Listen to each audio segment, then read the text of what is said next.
Well, let's get back to, I suppose, more of a local focus. And the mid-cap space has been an area of interest for investors across all sectors, from growth to value. But in a world where investors are so headline-driven, where could potentially the best fundamental value be on offer? James McBeath is joining us. He is a mid-cap portfolio PM at Paradise Investment Management. Great to have you in. Good morning. Thanks so much for joining us. Okay, so we have been talking plenty this morning, in the past week or two, about this big rotation trade. So also this headline sort of hopscotch that we're playing. We're going from vaccines to US election to everything else in between.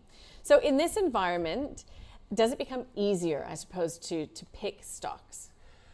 It's an interesting starting point. I think what we always try to do when we're working through our investment universe is just understanding where that news flow versus fundamental, I guess, disjoint can come in.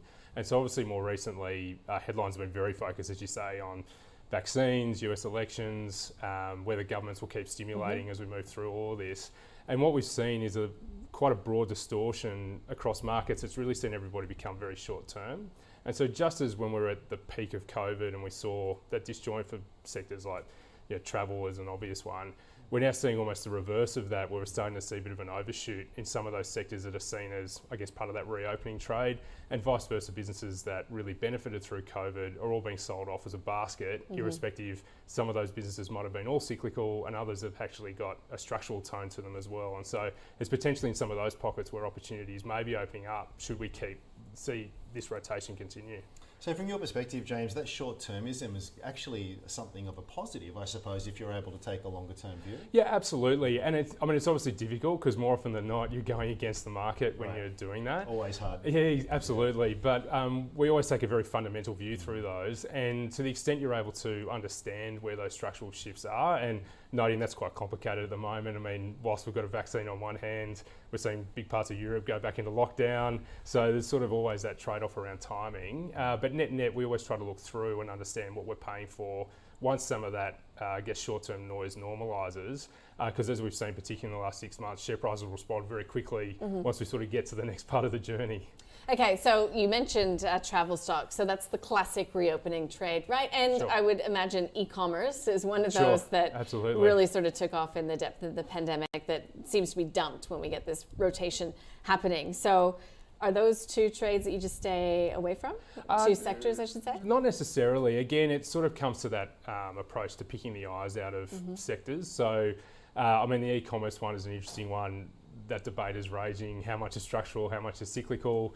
It all really comes down to the multiples you're paying. And also within just that broader consumer discretionary space, how much stimulus has been sitting in those revenue lines as governments try to normalise that, how much of it might come back out. And really our view is you'll start to see a bit of a flight to quality where the good performers will continue to perform from an operational standpoint as we come through this. And some of those have seen a very quick sugar hit. You'll probably see that dissipate quite quickly, and it's trying to, I guess, it's a wheat from the shaft type approach, if you like. So James, with this recycling of capital here, we know that the banks have done particularly well recently, and an area to be knocked around pretty hard with COVID. CBA, we mentioned, up 9% with one of its strongest weeks in a long time. Is that an area that we should be looking at? So, I mean, just for clarity, our mid-cap fund doesn't drift all the way into the top 50, but just as a broader view on the banks, I mean, obviously it's been a sector hit very hard, both here and offshore, essentially seen as a meat in the sandwich between viruses and the stimulus and how that's all going to fall.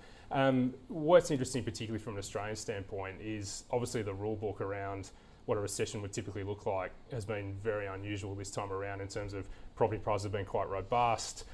The net result of stimulus and unemployment has actually been most people are hanging on to some form of income, and so that sort of general downturn that the banks were providing for today, touch wood, hasn't come through yet. And so it is an interesting space. It has underperformed, as you say, for a long time, and it's starting to bounce back quite quickly.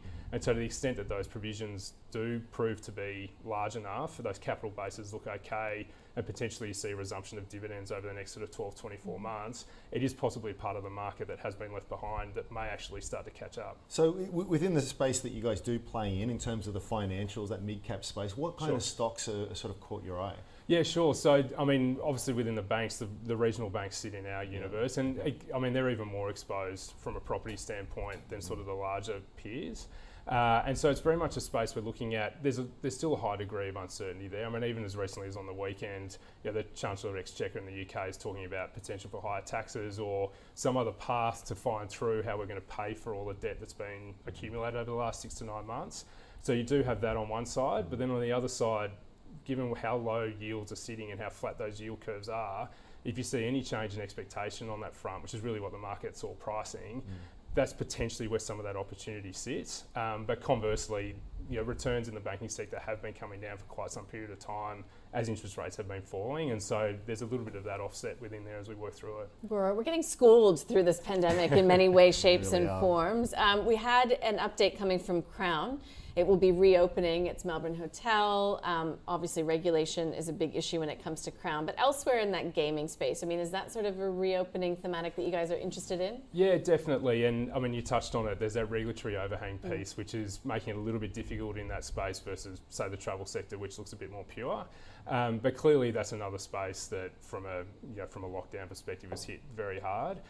The other interesting thing when looking at, I guess, particularly those casino gaming stocks versus, say, the travel sector, is that you do have a balance sheet there that does have some asset backing to it. So in a sense, there's a property component and an operating component. And so it's understanding what value is being attributed to those two parts of the businesses versus looking at another sector that might be completely backed by goodwill. And so it really gives you a little bit of downside protection, arguably, but then equally that regulatory overhang is something that's hard to understand at this point. James, I'm going to be a bit cheeky because, I'll be kicking myself if I don't ask. But, just give us one company in the mid-cap space. I know you don't want to give away the secret sauce, but one company that you're liking right now. Sure. Actually, one we're doing have been doing a lot of work on recently has been Ansell. And the reason for that is it's your classic. And there's a number of these in the mid-cap space at the moment where the share price has performed quite well through COVID as a result of, clearly from a glove protection, masks, etc. They've been quite a big beneficiary.